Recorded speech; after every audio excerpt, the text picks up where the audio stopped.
नमस्कार, स्वागत है आप सभी का यूपी ट्रिपल एस सी मुख्य सेविका भर्ती में। आप सभी अभ्यर्थी जितने भी कैंडिडेट्स हैं इस भर्ती में, आप सभी लोग ये वीडियो ज़रूर सुने।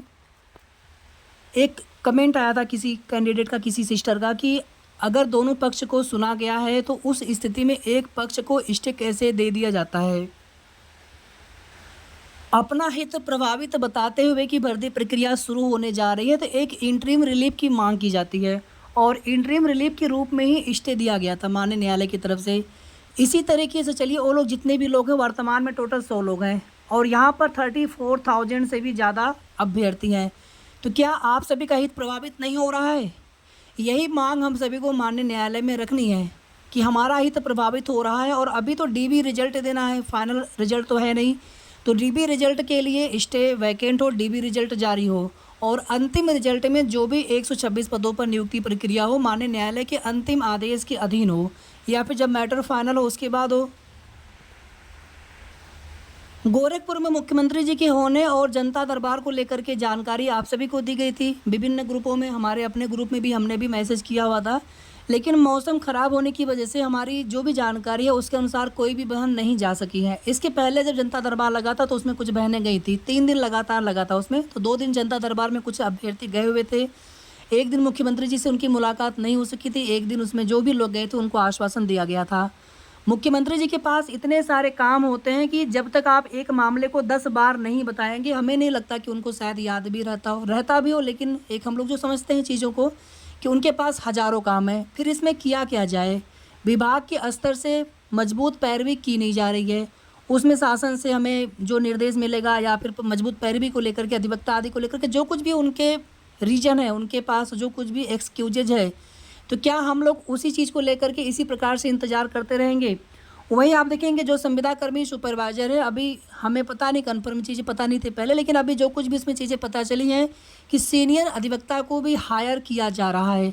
यानी कि कुल मिलाकर के 126 सीटें वो लोग अपनी चाहती हैं और उस पर डायरेक्टली उनको परमानेंट किया जाए।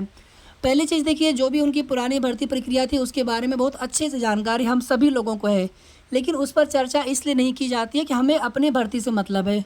वो लोग क्या करते हैं, किस प्रकार से वो लोग अपना कोर्ट केस किए, कोर्ट लड़ रहे हैं कोर्ट में, वो उनकी अपनी समस्या है, उनकी अपने न्याय की मांग है, उनसे कोई हम लोगों का मतलब नहीं है। लेकिन यहाँ पर जितने भी भर्ती के अभ्यर्थी हैं, सिर्फ यहाँ पर हम भर्ती की बात हो रही है और 2693 पदों पर भर्ती प्रक्रिया में आप शामिल हुए नहीं। जो भी पुराने इसमें सुपरवाइजर, मुख्य सेविका हैं, संविदा कर्मी, चाहे ओवर एज होने की वजह से या फिर उन्होंने ऐसे ही फॉर्म नहीं भरा या फिर पेट न होने की वजह से, तो कहीं ना कहीं उनको ये मांग करनी चाहिए थी जब ये सीटें यहाँ पर जोड़ी जा रही थी। हालांकि उन्होंने मांग तो की थी, लेकिन डायरेक्टली नियमितीकरण की जो भी उनकी मांग थी, बिना विदाउट प्रोविज़न।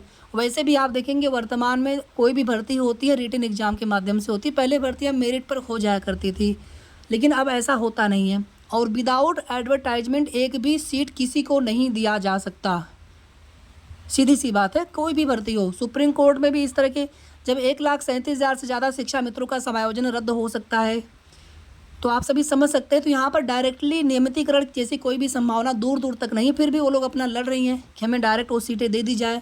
तो ऐसा पॉसिबल नहीं होता है। ऐसा हो सकता था कि उनको वेटेज दे दिया गया होता कुछ नंबर का, कुछ भर्तियों में ऐसा किया गया है, या फिर उनको आयु सीमा में छूट मिल गई होती ताकि वो सभी लोग इस भर्ती प्रक्रिया में शामिल हो सके, परीक्षा में बैठ सके। इस प्रकार से जो मांग उनकी मानी जा सकती थी शासन के द्वारा, विभाग आयोग के द्वारा, अगर वो लोग अगर मांग की गई होती तो बिल्कुल इसमें चीज़ें हो सकती थी और इसमें हम सभी का सपोर्ट था। लेकिन यहाँ पर डायरेक्टली आप वो सीटें मांग रहे हैं कि हमें वो सीटें दे दी जाए, उसके बाद ही भर्ती आप पूरी करिए। डायरेक्टली अगर ऐसे ही परमानेंट अगर किया जाने लगे और वैसे भी जो सीटें खाली रह जाती हैं उन पदों पर या तो वेटिंग लिस्ट आती है, जो भर्ती के प्रोसेस होते हैं, और अगर भर्ती नियमावली में अगर चेंज कर दिया गया है कि अब मेरिट के आधार पर कोई भी सीटें नहीं भरी जाएंगी, लिखित परीक्षा के माध्यम से ही भरी जाएंगी, तो क्या आप सभी को लगता है कि उस तरह की कोई वेटिंग लिस्ट जारी की जा सकती है, जो कि संभव नहीं है।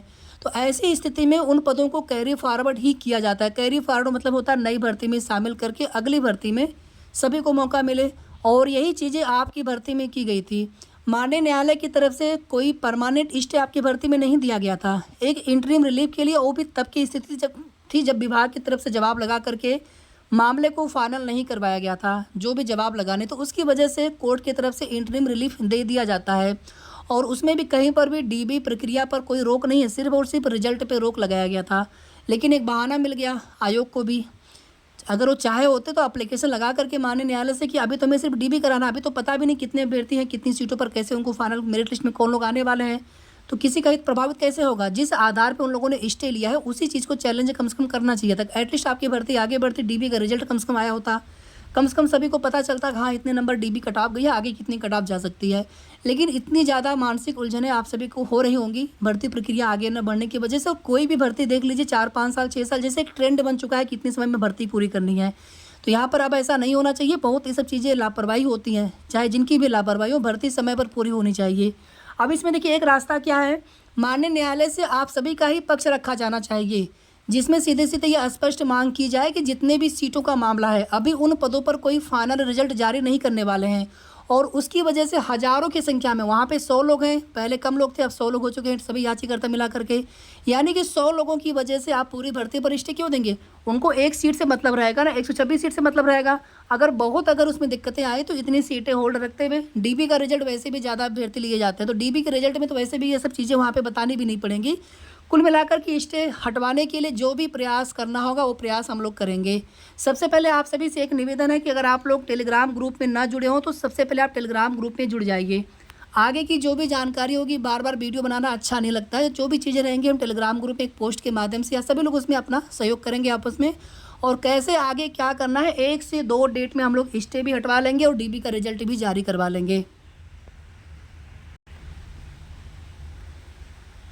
जब हर तरह से चीज़ें हम लोग हार चुके हैं प्रयास कर करके, जब कहीं से कुछ उम्मीदें नहीं लगती तो जो भी इसमें लीगल चीज़ें हैं उसी तरीके से हम लोग प्रयास करेंगे। कैसे स्टे नहीं हटेगा। अगर ऐसे ही होने लगे तो फिर तो हर भर्ती में लोग ऐसे ही स्टे ले लेंगे, कोई भर्ती पूरी ही नहीं होने देंगे। अगर हम लोग नहीं प्रयास करेंगे तो फिर हर भर्ती में लोग यही काम करने लग जाएंगे। और कैसे हमारी बात नहीं सुनी जाएगी माननीय न्यायालय में। 34,000 से ज़्यादा अभ्यर्थी यहाँ पर भर्ती में हैं और जो लोग सीटों की मांग कर रहे हैं उनके पास अगर कोई ठोस ग्राउंड है तो माननीय न्यायालय से अपनी सीटें वो होल्ड करवाएं, रिजर्व करवाएं। लेकिन पूरी भर्ती पर स्टे क्यों होना चाहिए, ये पूरी तरीके से गलत प्रक्रिया है। स्टे होने से ना उनका फ़ायदा होना है और बाकी जो भर्ती के अभ्यर्थी उनका तो नुकसान हो रहा है। हर महीने की सैलरी का नुकसान आप सभी का हो रहा है। सभी याचिकाएँ 13,907 के साथ कनेक्टेड। और यहाँ पर ध्यान दीजिएगा आप सभी चीज़ें, प्लीज़ आप लोग अच्छे से ध्यान दीजिए इस चीज़ को। कोई भी आईए नहीं, कोई भी इम्प्लीमेंट नहीं, कोई भी थर्ड पार्टी नहीं, डायरेक्टली हम लोग इसमें इन्वॉल्व होकर के डायरेक्टली अपनी भर्ती को स्टे फ्री कराएंगे, भर्ती हमारी आगे बढ़ेगी। सबसे पहले आप सभी लोग प्लीज़ टेलीग्राम में ग्रुप में जुड़ जाइए। आगे की जो भी चीज़ें होंगी आप सभी को वहीं पर बताई जाएंगी। और जिनको थोड़ा भी संशय लगे तो कोई बात नहीं, आप प्लीज़, आप कोई दिक्कत नहीं है, आप मत साथ दीजिए, लेकिन बाकी लोगों को अपना प्रयास करने दीजिए अपने भर्ती को लेकर के।